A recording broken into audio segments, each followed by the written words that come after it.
Hey guys, tonight we're cracking open your fridge. Yep, that very same one humming in the corner, and stepping into a journey your legs have been begging you to take for years. Picture this, you're standing in the kitchen, it's a quiet Tuesday night, and you're rubbing that familiar tightness in your calves again. You've tried stretches, ointments, even blaming the weather. But what if I told you the battle for your legs isn't just in the gym or on the yoga mat, it starts with your dinner plate? And don't roll your eyes just yet, because somewhere between the frozen peas and that suspicious-looking yogurt in the back lies the key to stronger, pain-free legs after 70. No magic pills, no weird machines, just food. Smart, strategic, delicious food. You probably won't survive this if you're still clinging to those sodium-packed instant noodles. So before you get comfortable, take a moment to like the video and subscribe, but only if you genuinely enjoy what I do here. And hey, drop your city and local time in the comments. I love knowing where you're drifting off from. Now dim the lights, maybe turn on a fan for that soft background hum, and let's ease into tonight's journey together. You start with a simple reach into the pantry. Maybe it's for crackers, maybe it's tea. But the truth is, for years now, your kitchen's been quietly working against you. We tend to think of leg pain and older age as inevitable, part of the wear and tear package that comes with blowing out birthday candles beyond 70. But your muscles, they still crave nourishment, the right kind. Historians still argue whether Roman centurions maintained their strength into old age because of training or their grain-heavy rations, but there's no debate that what you eat affects how you move, especially now. Let's talk sodium, that stealthy little seasoning. Sure, it makes bland things bearable, but high sodium can dehydrate your muscles, tighten them like coiled rope, and shoot your blood pressure through the roof. That throbbing ache in your calves after a salty meal, it's not in your head. Back in World War II, soldiers were warned not to overconsume salt during long marches. Why? Because it drew water out of their muscle cells, worsening fatigue and increasing the likelihood of cramps. Funny how the same principle still applies, even if you're just walking the dog. But there's more to this pantry revelation than just saying goodbye to your favorite chips. For every can of soup, every pre-packed microwave meal, you're ingesting far more sodium than your body was designed to handle post-70. With aging comes a decline in kidney function, meaning your body doesn't flush out excess salt as efficiently. It builds, it lingers, and your legs feel the brunt. Now imagine this. Instead of reaching for a sodium landmine, your hand grabs a bag of unsalted roasted pumpkin seeds. They are magnesium-rich, anti-inflammatory, and weirdly satisfying. You toss a handful into your mouth, and just like that, you're feeding your muscles what they actually want. No, not a cheeseburger, micronutrients. And here's your first cheeky truth bomb of the night. If your spice rack could talk, it'd probably say, "I'm sorry for everything I've done to your joints." But there's hope in every meal. Every bite is a decision, and the more you understand what helps your legs, the more power you take back from that creeping stiffness that's been stealing your walks, your stairs, your Sunday garden rituals. Did you know in traditional Japanese diets, especially among Okinawan elders, leg pain and joint stiffness were rare? Their secret? Low sodium, plant-heavy meals rich in anti-inflammatory properties. And before you ask, yes, seaweed counts. As we close the pantry door and step back, a curious thought lingers. What else in your diet has been hurting you quietly all along? You walk over to the dinner table, sit down, and reach for the salt shaker out of pure habit. It's practically muscle memory at this point, like checking your pockets for keys or sighing when you stand up. But tonight, something's different. You hesitate.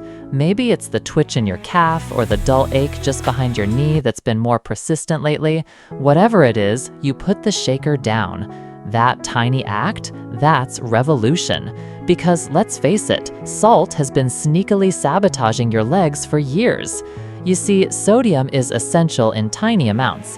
It regulates fluid balance, nerve function, muscle contraction, all the backstage stuff your body juggles to keep you upright and mobile.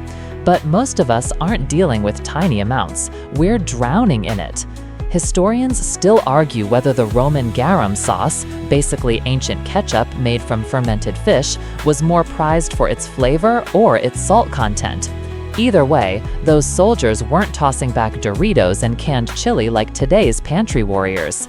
In modern Western diets, the average senior consumes well over 3,400 milligrams of sodium a day. The recommended limit? Around 1,500. That's more than double. And where does it all go? Into your bloodstream, where it draws in water, bloats your vessels, and puts a nice, steady pressure on your heart and muscles. Your calves tighten, your feet swell, that throbbing in your thighs after dinner? Not coincidence, culinary betrayal. And here's the kicker, your taste buds have adapted. Foods that would have tasted like a salt lick in your 30s now seem just right. Your brain thinks, we've always eaten this way. But your body, the one trying to hold up your frame through yard work, stairs, and 2 a.m. bathroom trips, is throwing up little white flags. Let's take a stroll into the fringe for a second. Ever heard of Himalayan salt lamps? Some people swear by them, claiming they pull toxins from the air and recharge your energy. Now, there's zero scientific proof behind this glowing rock theory, but there's a funny sort of poetry in it. We keep trying to externalize solutions for things we've internalized. Why plug in a pink crystal to balance your blood pressure when the real answer is in your soup? Back to your dinner plate. You start noticing the subtle culprits. That heart-healthy vegetable broth? Surprise, it's loaded. That turkey sandwich? The cold cuts alone are sodium bombs.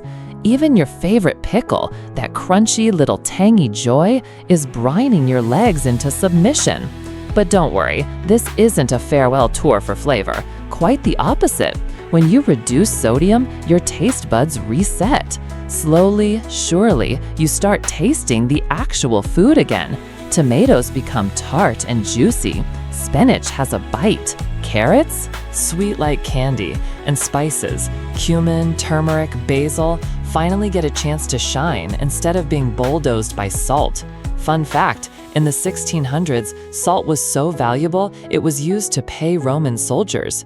The word salary literally comes from salarium, Latin for salt money. Imagine paying your utility bill in pink sea salt today. Feels ridiculous, right? But we still treat salt like currency, trading our leg health for just one more savory bite. So what now? Start small. Replace one high-sodium item per day. Go for low-sodium canned beans, fresh or frozen veggies over canned. Make your own soup instead of popping a lid. Track your intake, not obsessively, just curiously. See where it sneaks in. And here's your cheeky nudge. If you need a microscope to read the sodium count, it probably shouldn't be in your cart. Your legs are like moody teenagers. They won't always tell you what's wrong, but start reducing salt and you'll be surprised at how they lighten up. Less swelling, fewer nighttime cramps, better circulation. You'll wake up and swing those legs out of bed with a little less grumble. Just imagine a world where the only thing stiff in the morning is your coffee. You're back in the kitchen again, but this time your mission is different. You're not there for a snack or a casual peek into the fridge to see if anything new appeared in the last hour. You're hunting. Hunting for something that sounds like a wizard ingredient, but is in fact pure muscle magic, magnesium. You slide open the pantry and spot a dusty bag of almonds. When was the last time you grabbed these on purpose? Probably during that short-lived healthy snack phase in 2012. But tonight, you pour a small handful into your palm and crunch down. You've just fed your muscles the mineral they've been crying out for. Magnesium doesn't get as much press as calcium or vitamin D, but it's a backstage legend. It helps regulate muscle and nerve function, blood sugar levels, and blood pressure. For your legs, it's the oil in the gears. Without enough of it, cramps creep in like uninvited guests at a retirement party, unwanted, loud, and impossible to ignore. Historians still argue whether Cleopatra soaked in magnesium-rich Dead Sea salts for beauty or for muscle relief. Either way, the mineral's reputation goes way back. Today, we know that seniors often fall short of magnesium due to reduced absorption and, let's be honest, less than stellar dietary habits. Here's a cheeky observation. Magnesium is found in all the things people love to not eat. Leafy greens, yawn, seeds, crunchy dental threats, legumes, Too much work. But here's the truth bomb. Magnesium-rich foods aren't just good for your legs, they're little power cells disguised as dinner. And for something more on the fringe side, have you ever heard of Epsom salt foot soaks? Devotees claim they pull toxins from the body through the soles of your feet. While science scoffs, many seniors swear it eases leg tension. Maybe it's the warm water, maybe it's ritual, maybe it's placebo. But sometimes the brain just needs a win, and so do your legs. Let's zoom in on the food again. Almonds, yes, but also black beans, spinach, cashews, avocados, and whole grains. Even dark chocolate if you need a tasty bribe. Integrating these isn't a food revolution, it's a gentle remix. Add beans to soups, throw spinach into scrambled eggs, switch to whole grain toast. You're not reinventing your plate, you're just reprogramming it. Fun historical tidbit. During the early 20th century, magnesium was dubbed the anti-stress mineral. Doctors believed it calmed nerves and soothed muscles. Soldiers in World War I were given magnesium oxide to reduce leg cramps after long marches. And here we are over 100 years later, rediscovering the wisdom. And here's your laugh of the night. If magnesium were a dating profile, it'd say, quiet, dependable, loves dark chocolate, and hates leg pain. Let's not ignore the real numbers. Studies show that over 70% of people over 70 are magnesium deficient. It's not just a nice to have, it's essential. And once you start topping up your intake, the change is subtle but real. Fewer nighttime leg spasms, better sleep, less twitchy tension during walks, even improved energy levels. And that's where the magic creeps in. You're walking to the mailbox and your legs aren't complaining. You bend to tie your shoe and your calf doesn't protest. You go to bed and instead of anticipating the usual 3 a.m. Charlie horse, you're out cold, dreaming of ancient queens and nutty snacks. So tonight, after this episode ends, do yourself a quiet favor. Pop a few almonds, open a can of black beans. Eat like someone who's been clued into an ancient secret that's been hiding in plain sight. Because that's what it is, really. Not a breakthrough, not a miracle, just your body finally getting what it always needed. Your legs ache again, same time, same place. It's always the evenings, isn't it? Right around the time you'd rather be sinking into your chair with a cozy blanket and a cup of tea. Instead, there it is, that dull, slow-burning tightness. But tonight, instead of just grumbling, you start to wonder, did people in the past deal with this too? Turns out, leg pain is no modern inconvenience. In fact, you're in good historical company. Let's rewind the centuries. Picture yourself as a Roman legionary, marching 20 miles a day with 50 pounds of armor strapped to your body. No orthopedic shoes, no electrolyte drinks, just grit, sandals, and a whole lot of discipline. These guys didn't exactly stretch before a march, and yet they pushed through with the kind of leg strength that makes today's treadmill feel like a joke. Historians still argue whether Roman soldiers suffered from chronic leg pain like modern seniors do, or if their daily movement and diet protected them from it. What we do know is this: their meals were simple but effective.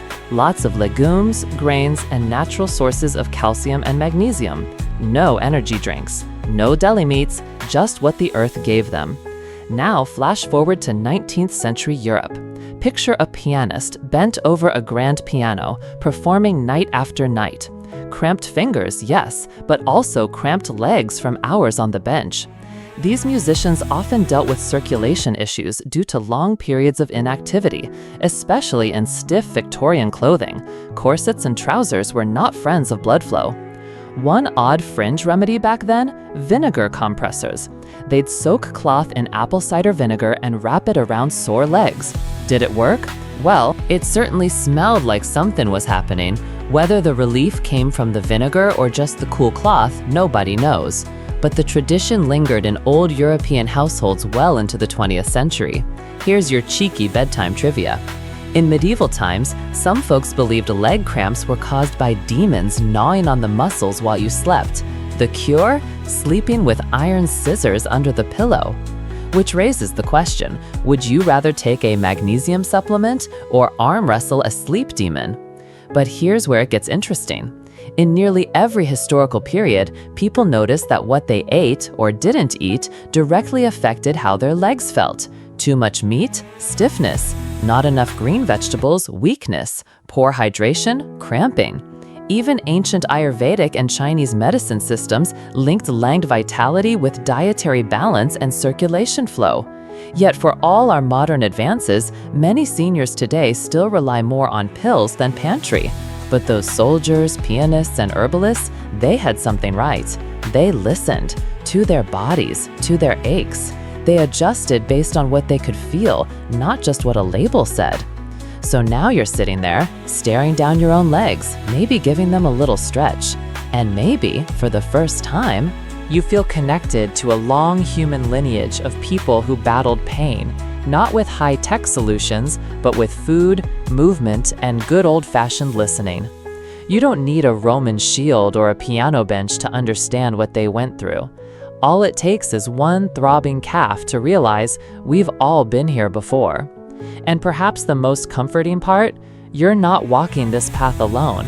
In fact, you're walking it with thousands of years of people behind you, and that's kind of beautiful, isn't it? So the next time your leg twinges as you stand from your recliner, smile. You're not just stretching a muscle, you're stepping into history.